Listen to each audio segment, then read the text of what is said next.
Look at chapter 6. Look at chapter number 6.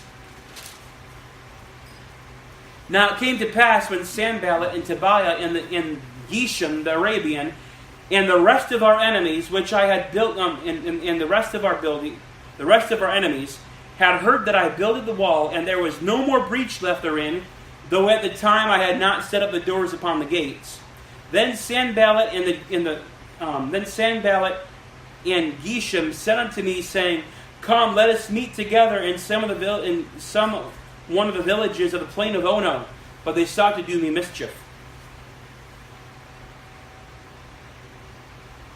Hey, we can't get them to stop, but hey, we can maybe we can get them outside of the city. We can get outside of the church and we can tear them down. I learned a long time ago, stay away from church, from preachers' fellowships of not of like faith.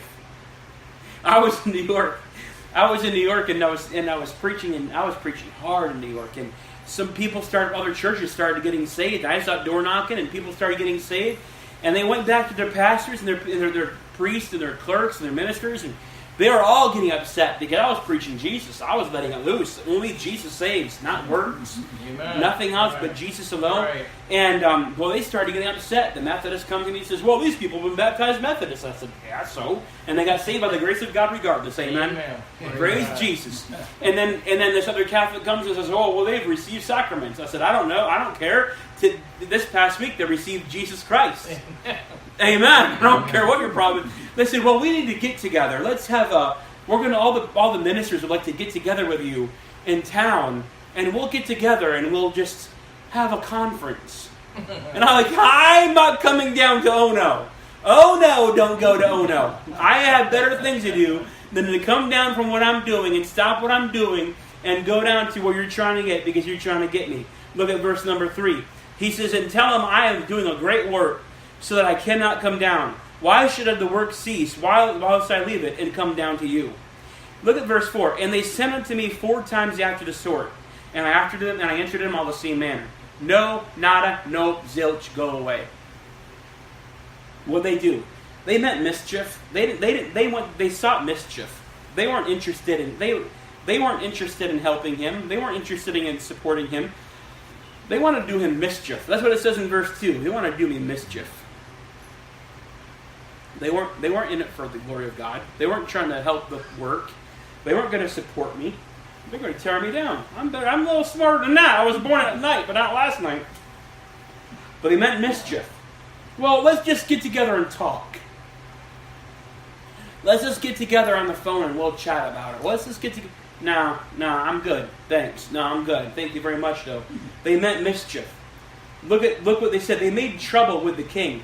In this whole passage, they're starting to bring the king into it and starting to say accusations against the king, and they're trying to bring forth rumors to the king and trying to upset the apple cart and saying, "Oh, this is not really what happened."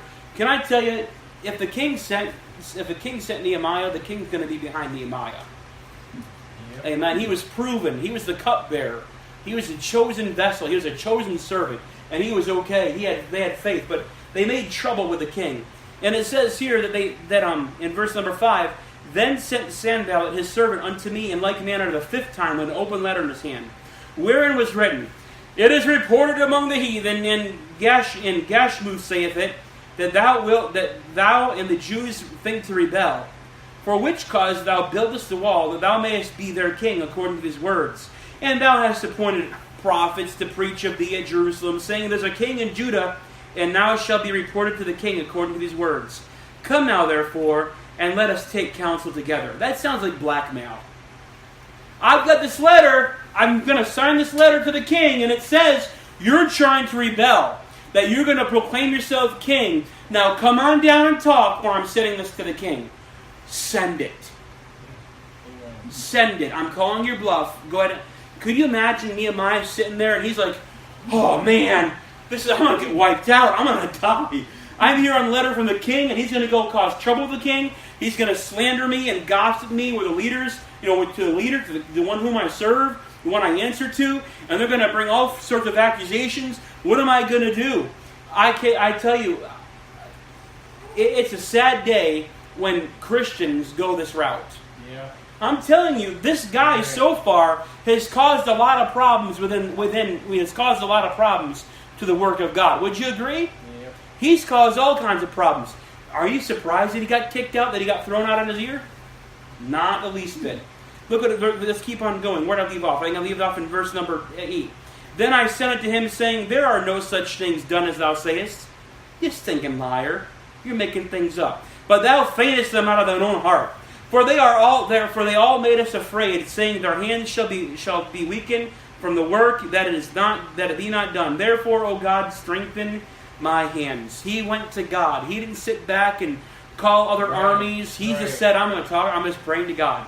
God, strengthen my hands and let me finish the work what I'm supposed to do. And really, when man rises up against us, God is our help. When man doesn't rise up against us, God is our help. I'm just going to turn the matter over to God and let God handle the situation. And that's what we need to do as Christians when that kind of stuff happens.